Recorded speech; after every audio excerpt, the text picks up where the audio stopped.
unheard of in this industry. Well, thanks, Brian. We've been the full-service replacement window division of Andersen for 30 years. So when people don't want to mess around and they want quality, they call us. What can you say about your certified master installers? Well, a new window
Testing, mic check, 1, 2, 3. Testing, mic check. Welcome, ladies and gentlemen. Give me a thumbs up if we're good, guys. Testing, mic check, 1, 2, 3. Testing, mic check. We good?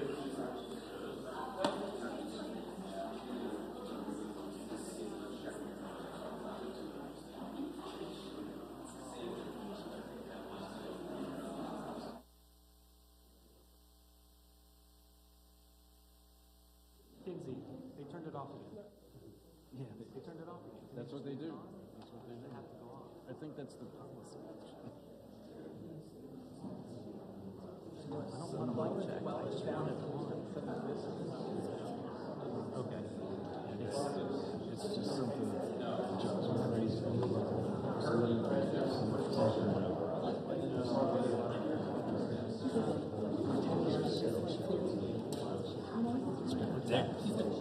Dead. It's just policy. It's not their, I don't think it's just their independent thing. I think it's they went probably not, from their point of view, probably not as bad. It sucks for us. It's just nervous.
Well, good morning, everyone. Here we are again on another day of Democrat shutdown. So I wanted to come out and just share with you some thoughts, answer some questions, tell you, I guess, reiterate the simple truths of how we got here. Those truths have been obscured just a bit because the Democrats are in a relentless effort to spin the facts, but it's always good when the facts and the evidence are on your side. And I don't want you to listen to the arguments of politicians. If you're watching at home, I want you to look at the real facts. And I'm going to try to here in a very abbreviated summary manner to present those to you. And the facts are very clear. Okay, so the first fact is by way of reminder, how did we get here? Why is Washington tied into a knot right now? Well, I became Speaker almost 2 years ago, and I was frustrated, as most rank-and-file members of Congress are, frustrated about how Congress really doesn't work that well for the American people. That's why people are frustrated about it. We don't spend money responsibly here. We haven't for many years. And the reason for that is because typically, for the annual funding of the government, it's done in a back room. Literally, there's a deal made by the top 4 leaders in Congress, and that's hoisted upon the members, usually at the end of the year, right before a holiday, in an omnibus spending bill. Sometimes the bills are thousands of pages long, and it's always said that few members have fully read it or understood it. That's largely true because they weren't involved in the process. So when I became Speaker, I've been doggedly determined to make this House and the Senate work again, to do right by the American people, to get the process, to rebuild the muscle memory, to get back to the way it is supposed to work. And what does that mean? It means that Congress is supposed to carefully deliberate over 12 separate appropriations bills every year. Why? Because we divide the spending of the taxpayers' funds into 12 categories so that everybody can go through that. And all the elected members, the duly elected representatives of the people, can come here and have a debate and a discussion. We do that through the Appropriations Committee, they're the specialists on it, the members of the House and Senate who work on it around the clock, 365, every day of the year. And then they put together a product. It goes to the full body in the House and then the full body in the Senate, and they work on that together, and they come up with the most efficient and effective way that they can build consensus around to spend the taxpayers' funds. Well, we started that process back this year, and I'm so proud to tell you that we're rebuilding the muscle memory. It's like pushing a boulder uphill, but we've got it done. And we worked 12 separate appropriations bills through the House Appropriations Committee. I mean, they worked hard in a bipartisan fashion, Republicans and Democrats. They worked on it steadily. We got 3 of those bills on the floor. We debated them on the floor. We passed them on the House floor. And we sent that over to the Senate. Meanwhile, the Senate passed 3 of their own bills off the floor. That hasn't happened around here in many years. And all of that process that I just described takes a lot of time and a lot of work and energy and effort. And our appropriators, while they were working in good faith, they ran out of time. Why? Because the end of the fiscal year is September 30th, not December 31. And so the clock was just running out. So what we did, because Republicans are in charge of both houses right now, is the responsible thing. Leader Thune in the Senate and I in the House, we sat down with our appropriators and we said, Let's come up with a simple stopgap measure to keep the lights on and keep the government open so that appropriators can finish this very healthy process for the people they represent. And so we put together a very simple, clean, continuing resolution. Why do we say it's clean? Because there's nothing to it. It's 24 pages. It's the bare minimum. It just says, keep the status quo, which, by the way, for all my Democrat friends, is the Biden-era policies and spending that we haven't been able to fix yet. We're in the process of getting appropriations done to repair all that, but we needed more time to do it. So in a bipartisan fashion, Democrats and Republicans got together and said, you know what? Fine, let's extend this until November 21st. The Democrats in the House agreed to that. That was the date. We put that bill on the floor. We passed it out of the House in bipartisan fashion. And we sent it over to the Senate. Well, now we expected, I thought, that Chuck Schumer would do what he's always done. The man has served in Congress 3/4 of my life, I think. And he has given impassioned speeches over the year, most recently in March of this year, that you have to fund continuing resolutions. You can't shut the government down because it's irresponsible and painful for the American people. He was right in March. He is not right today, which leads me to fact number 2. Fact number 1 was how we got here. Fact number 2 is why are we in this mess? Why did Chuck Schumer change his tune And why is he now saying exactly the opposite of what he said 6 months ago? A picture's worth 10,000 words, okay? This is a copy of the Washington Examiner. Zoom in on that, all right? If you can't see this at home, I just had this on my desk on a big stack, and I found it. This is published March of 2025, March 26th exactly. It's a picture of Chuck Schumer looking very upset, very angry, walking out with a box, and all the House Democrats depicted their character, saying that he's an enemy of democracy. Why is he an enemy of democracy? Because the far left base in the Democrat Party has turned on Chuck Schumer because he did the responsible thing, get the lights on. Why? Because they want him to show a fight against President Trump. So Schumer doesn't want to be in this situation again. So he said, my gosh, he got his staff together and he got the far left wing of the party. He said, what do you want? What do you want me to fight on? So they created a red herring. A red herring is a distraction. They decided that they would pick a fight on health care. Well, let me look right into the camera and tell you very clearly. Republicans are the ones concerned about health care. Republicans are the party working around the clock every day to fix health care. This is not talking points for us. We've done it. A big part of the One Big Beautiful Bill, the Working Families Tax Cut, was to fix health care. Health care is broken in America. It's too expensive. The quality of care needs to rise. We need more access for more people, and we have lots of ideas to do that. But that issue is for debate in the next 3 months. It always was. We have members working on that. The tax credit, the subsidy you've heard about that expires December 31st, there's a lot of thoughtful debate and discussion that has already been going on about that and will go on about that. But that's a December 31 issue. So Chuck Schumer is scrambling. He has to have an issue. None of their policies are very popular. So they decided to lob onto health care. And he decided to claim to all of you that is the issue with government funding. It is not. Those are two totally separate things. The clean continuing resolution would simply keep the lights on so that the members in the House and Senate can have those debates on health care. We were always planning, and we have lots of ideas on the table on how to fix it, but we don't yet have consensus on it because it's very complicated. We have time to do it. The month of October is a critically important time for us to get the House and Senate working on that very issue. But they're delaying it because they needed a red herring. So in his desperation, we get to fact number 3. In his desperation, they decided to create the red herring. They decided to claim that this is all about health care, which the September funding issue never was. That's a December policy issue. He tried to create it as a September funding issue. And in his desperation, they hastily filed an outrageous counter proposal. It is a wild wish list of big government liberal nonsense that we can't do. Their priorities that they crammed into this. Now remember, a simple 7-week stopgap funding measure, the CR, that we passed out of the House in bipartisan fashion was sent over. And Chuck Schumer filed a counter proposal. Now this is his words, not mine. These are not Republican talking points. These are the facts. 2 exhibits real quick, as I've shown you before. This is page 57, an excerpt of his bill, section 2141, where you see that right there that they want to repeal the health subtitle of the Big Beautiful Bill. The One Big Beautiful Bill, the Republicans got signed into law July 4th.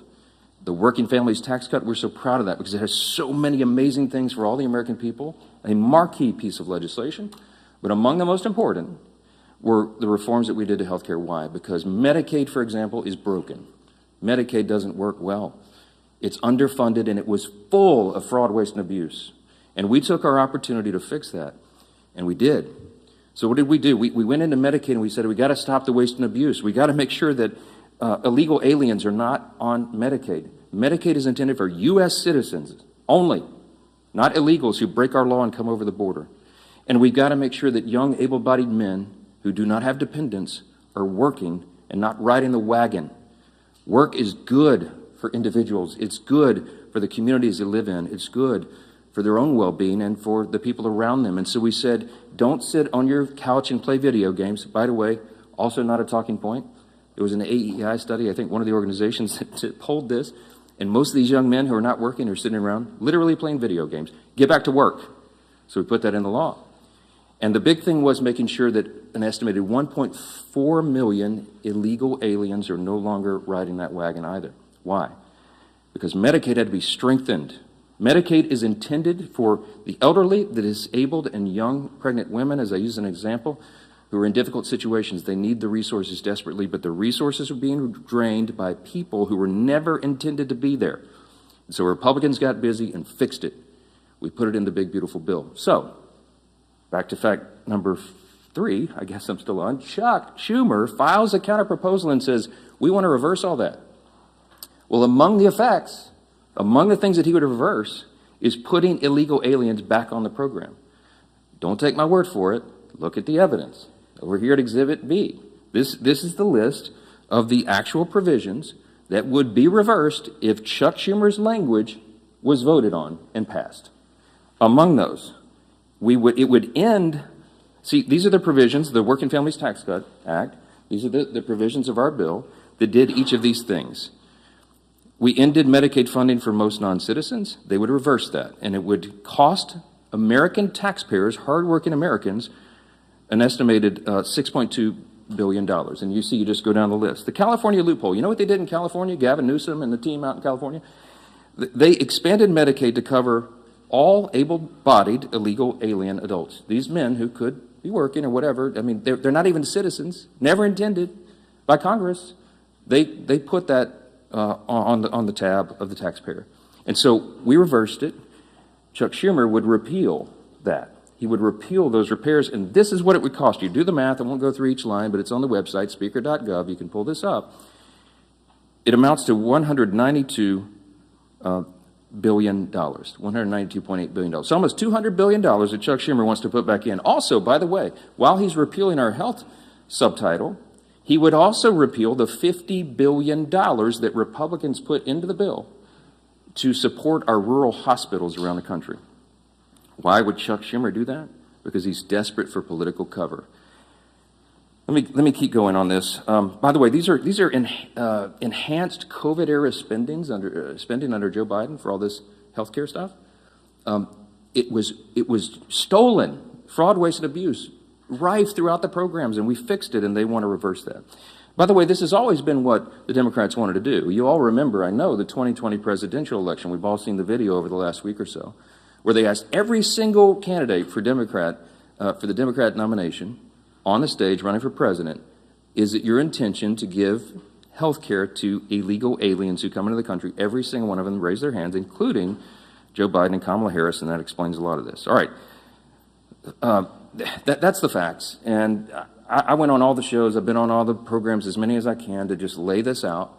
And on some of these programs have been followed by Chuck Schumer or Hakeem Jeffries back and forth. Not one time have they been able to refute what they themselves put in writing. I hope that you will ask them about this. I hope that you will ask them, if it is indeed not your intention, why did you say that? Why did you do that? This is a key part of what they put into their counterproposal, which, by the way, amounts to $1.5 trillion in new spending that they want to strap onto a 7-week, simple, 24-page stopgap measure to keep the lights on so we can do our work.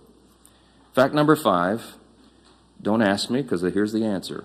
Why aren't you negotiating? There's nothing for us to negotiate. The House has done its job. The House Republicans right now are working hard in their districts all around the country. They're meeting their constituents' needs. They're going and explaining and providing the answers, and they're trying to help them navigate through this madness. Some of our Republican colleagues, we had a big conference call on Saturday. Many of them are working throughout. They're making trips to all their rural hospitals in their district to help them navigate and access this fund that Chuck Schumer is trying to take away. Republicans are on the job. We want to improve health care. We have ideas and plans to do that, to fix the COVID level madness and adjust Obamacare so that it works for more people, so you have higher access to care and the costs are reduced. And so they're doing that right now, but there's nothing for us to negotiate or to debate right now, because the House already did that. The House did its job. We passed our bill. We did the job to keep the government open, and now it's on the Senate Democrats. And that's the final fact, and I'll take your questions. Fact number 6, hold on, wait. It's just a tease. I have to finish my case. Here's my closing argument, okay? The ball is in the court of the Senate Democrats.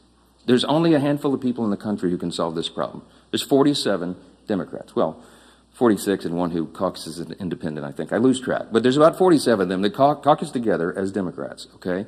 Here's the problem, remembering from civics. We don't have enough Republican votes to fix this because it takes 60 votes in the Senate to break this impasse, to open the government. There's only 53 Republicans in the Senate. We need some Democrats to be thoughtful and responsible and do the right thing. Because why? Because real people are being hurt in all these political games. As Chuck Schumer is trying to cover himself and not have another series of articles like this, okay? That's why this is happening. There's a trend in New York that Chuck Schumer represents of electing Marxists. They're about to elect an actual Marxist as the mayor of New York City, the once cradle of capitalism, the largest city in America. It's stunning. And I think it's stunning to Chuck Schumer, too, because while he's a far-left politician, he's not nearly as far-left as these guys, as they want him to be. And so he's trying to find political cover. And in doing that, he's hurting real American people. Who's being hurt? Women, infants, and children on their nutritional programs that are now stalled. Veterans' health services that they desperately need and demand. Go down the list. We've got our troops, Border Patrol agents, TSA agents serving, trying to protect America without pay right now. Half the federal civilian workforce is effectively laid off right now, furloughed. They can't go to work. They don't have the money. Chuck Schumer, for political cover, decided to turn off the funds, and real people are getting hurt. FEMA services. I keep saying this because I live in a hurricane state. We're in the middle of hurricane season, and flood insurance policies cannot be renewed or purchased right now because Chuck Schumer's playing political games. This is real pain for real people. I can go on. There are articles written in the last 2 days. Some of your outlets wrote about low-income Medicaid or Medicare recipients, for example, who have been able to receive health care at home because we expanded that through telehealth and all that. All that is shut down. You have people with autoimmune deficiencies who are also disabled. They cannot go visit the doctor's office. So thankfully, mercifully, they've been able to be treated at home. But all that just stopped. So people are canceling their health appointments with their physicians that is vitally important for them to stay alive because Democrats over here are playing games. We have one plea and one plea alone. We need a handful of Democrats to stop the madness, reopen the government so that we can get to these critical debates about the year-end policy decisions with regard to the further reforms to health care. Plain and simple, that's where we are. That's the facts, and everybody can draw their own conclusions. Don't listen to the words of politicians. Look at the actual evidence and the facts, and I think the case is very clear. Yes, sir, because you're standing up. Go ahead. Jeffrey just challenged you to a debate on the House floor today. Do you see yourself debating him, or would you? When the poll says that about 13% of the people approve of your messaging, then you make desperate pleas for attention, and that's what Hakeem Jeffries has done. Look, my friend Hakeem had his shot. We debated all this on the House floor, as you know, before we passed our bill. He spoke for 7 or 8 minutes. He had all of his colleagues lined up. They gave it their best shot, and they argued, and they stomped their feet and screamed at us and all that. And still, we passed the bill in bipartisan fashion and sent it over to the Senate. The House has done its job. I'm not going to let Hakeem try to pretend for these theatrics. I mean, this is a Chuck Schumer decision. The ball is in the Senate's court now. The House has done this. We don't need to waste time on that nonsense. Those debates have been had. Hakeem is a friend and a colleague. I respect him, but we all know what he's trying to do there. Yes, sir. I'm anxious to get my folks back. And look, I want to bring the House back into session and get back to work, but we can't do it till they turn the lights back on. We need Chuck Schumer to reopen the government, and as soon as he does that, we'll bring everybody back here. Yes, back row. Yes, sir. Why not call the House back into session? Because with respect to what you said at the start about the importance of passing funding bills, there are still 9 funding bills to pass in the House. Yeah, well, we've passed them through the House committee. They're out of committee, and we'll get them on the floor. And the appropriators have been working, and they are working as we speak, on trying to figure out which packages of bills we can move to the floor next. And there's some really good discussion that's been had. I myself have spoken to Democrat appropriators on the other side about these things and our commitments to move that and do it. I'll tell you, this is not some sort of confidential thing. I had I think a fruitful discussion with Senator Patty Murray about a day or so ago. And I told her it is my full intention that if we break this impasse and we put these bills together, we have 3 of them in conference committee right now. Whatever the conference committee comes up with, I will put on the floor. I'm ready to go. But we've got to open government up so that they can move to that next level, so that conference committee can get that work done. That is small d democracy at its best.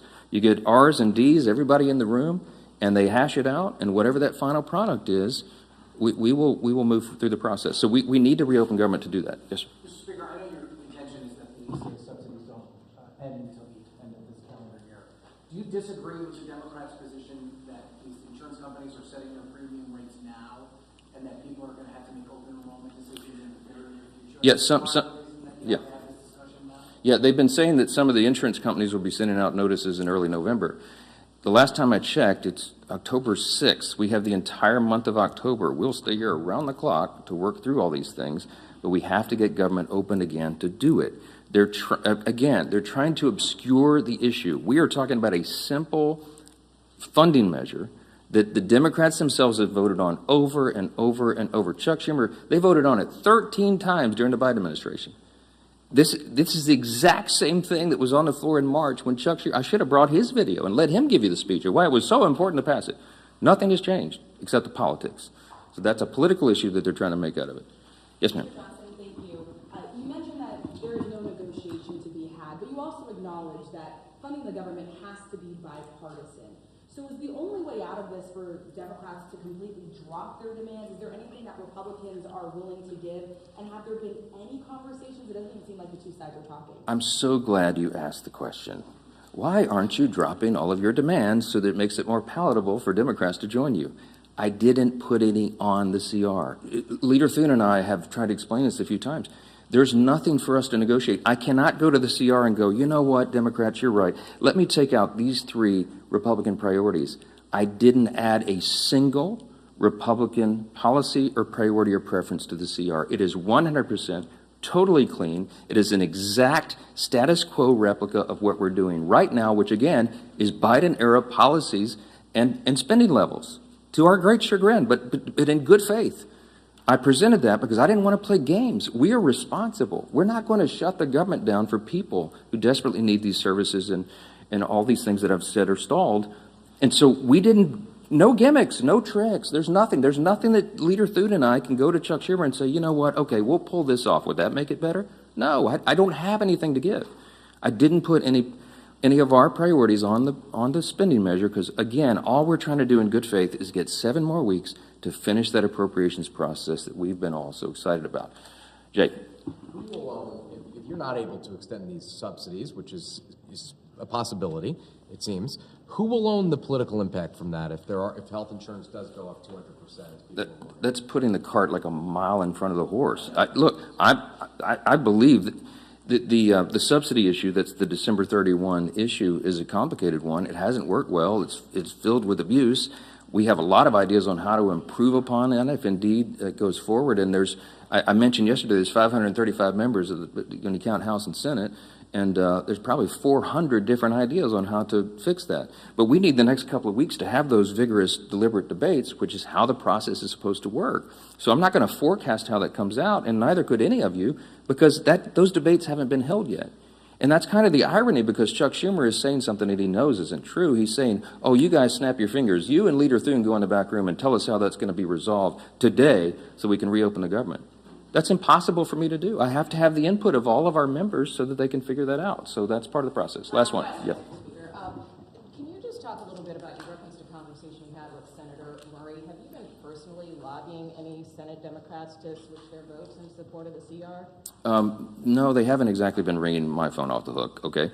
I'm open, always have been, for dialogue with anybody about that. But I think she wanted an assurance from me that what I'm saying is true and that we have every intention of moving the appropriations bills. And I said, yes, ma'am, of course it is. I say the same things privately that I say publicly. We are consistent, and that's why it's easy for me to stand up here and share the facts. When the simple truth is on your side, you have nothing to hide from. I'm just presenting this to the American people. This is the fourth time we've done that.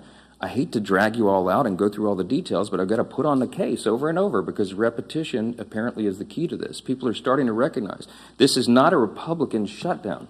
It is a Schumer Democrat shutdown. Again, why? because they needed political cover. It's shameless. It is sad. Real people are hurting, and it needs to end. They'll have another opportunity this evening, and I sure pray, and I hope you all will, that a handful of additional common sense people on the Democrat side will change their votes, reopen the government, so we can get back to all these issues as we desperately want to do. Thank you all so much for being here.